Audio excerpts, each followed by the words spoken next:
জুলাইয়ের বিপক্ষে অবস্থান নিয়ে সরকার পার পাবে না বলে হুঁশিয়ারি উচ্চারণ করেছেন জামায়াতের আমির ডক্টর শফিকুর রহমান। রাজধানীতে 11 দলের এক সেমিনারে তিনি কথা বলেন। সংসদে ফ্যাসিবাদের কালো ছায়া দেখতে পাচ্ছেন জানিয়ে শফিকুর রহমান বলেন, চলমান সংকট সমাধান না করলে বিএনপিকে করুণ পরিণতি ভোগ করতে হবে।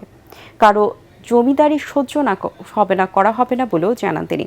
সেমিনারে নাহিদ ইসলাম বলেন, গণভোট নিয়ে বিএনপি ইচ্ছাকৃতভাবে সংকট তৈরি করছে।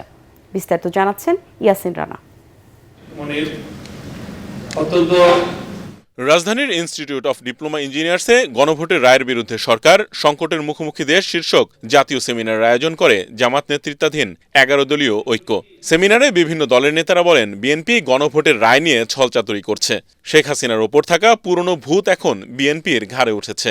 জনগণের বিরুদ্ধে অবস্থান নিলে বিএনপিরও করুণ পরিণতি হবে বলে হুঁশিয়ার উচ্চারণ করেন নেতারা।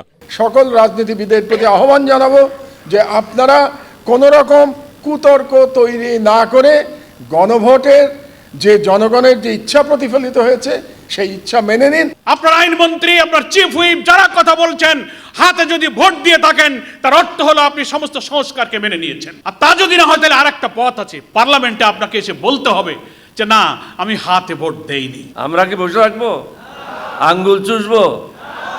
আমরা রাস্তায় নামবো। তাহলে কোনটা ঠেকাবেন? দ্রব্যমূল্য ঠেকাবেন, নিজের আসন ঠেকাবেন, না 11 দলীয় ঐক্য জোটকে থামাবেন? গণভোট নিয়ে বিএনপি কৃত্রিম সংকট তৈরি করছে বলে অভিযোগ করেন এনসিপি আহ্বায়ক নাহিদ ইসলাম। তারা তাদের নিজেদের দলীয় ইস্তিহার দেওয়া, সেই ইস্তিহারের বরখেলাপ করেছেন, জুলাই সনদের বরখেলাপ করেছেন এবং গণভোটের গণরায়কে তারা বৃদ্ধাঙ্গুলি দেখিয়েছে। জাতিকে এই দুর্যোগে টেনে এনেছে বিএনপি, ফলে বিএনপিকে এর দায়ভার এবং এর পরিণতি ভোগ করতে হবে। জামায়াতের আমির ডাক্তার শফিকুর রহমান বলেন, গণভোটের রায় বাস্তবায়নে একই সাথে সংসদে আলোচনা ও রাজপথে আন্দোলন করবে 11 দল। জুলাইয়ের বিরুদ্ধে অবস্থান নিয়ে সরকার পার পাবে না বলেও জানান তিনি। এই জুলাইয়ের বিপক্ষে অবস্থান নিয়ে সরকার পার পাবে না ইনশাআল্লাহ। জুলাই আছে, আমরা আছি, জুলাই আছে, সরকার আছে, জুলাই আছে, বিরোধী দল আছে, জুলাই নাই, কিছুই নাই। গণভোটের গণরায়ের মাধ্যমে জুলাইয়ের আকাঙ্ক্ষা ইনশাআল্লাহ বাস্তবায়ন হবে। এর জন্য আবার জীবন দিতে হয় দিব।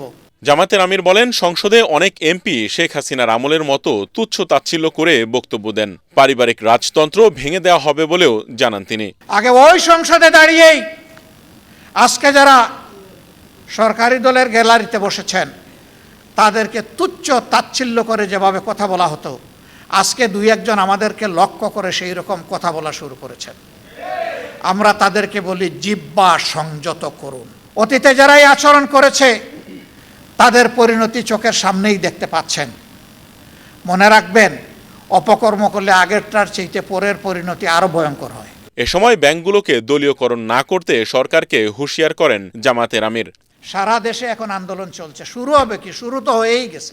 ঐক্যবদ্ধভাবে রাজপথে থেকে দাবি আদায়ে সকল দলের প্রতি আহ্বান জানান জামায়াতের আমির ডাক্তার শফিকুর রহমান। এই আন্দোলন ন্যায্য আন্দোলন। ইয়াসিন রানা, এটিএন বাংলা, ঢাকা। সুবিধা